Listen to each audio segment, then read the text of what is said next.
Hello. I have another fun story to share with you today.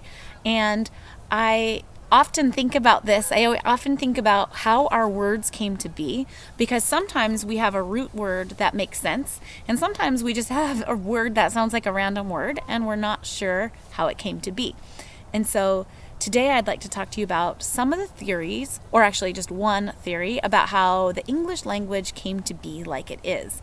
Now, there was a time when humans didn't regularly communicate with one another and the first word hadn't yet been spoken. But we can imagine that once that first human communicated with another when the one human communicated for the first time with another human, that was when our language was born.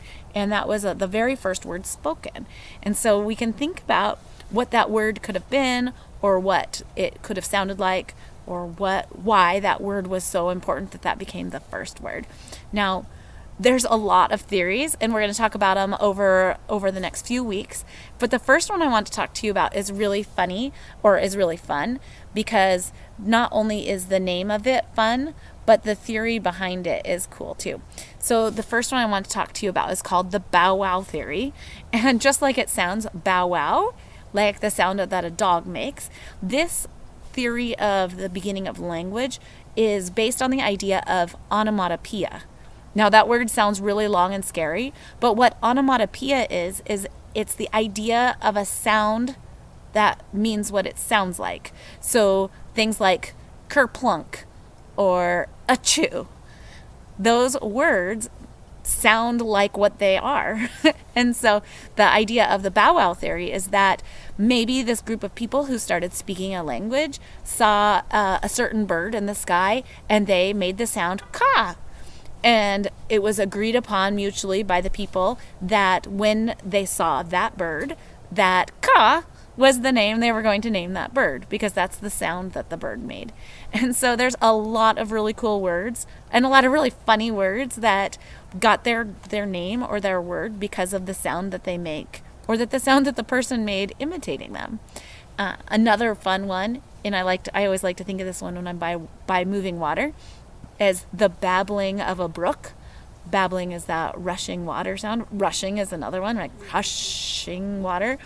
And so I want you to think about some words that maybe you say every day or that you've heard, or maybe come up with some new names for things using the sounds that they make, or imitating the sound that you think they should make. And I can't wait to hear those words or see what you come up with. The theory of the bow wow theory of language, remember, is based on the sounds or the imitation of sounds. And so onomatopoeia is the fancy name, the fancy term for a word sounding like it is.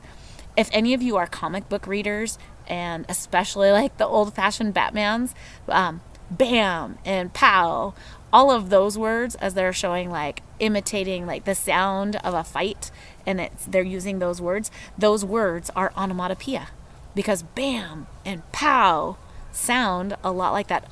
Oh, I just thought of another one, and I don't want to tell you, but I want to tell you.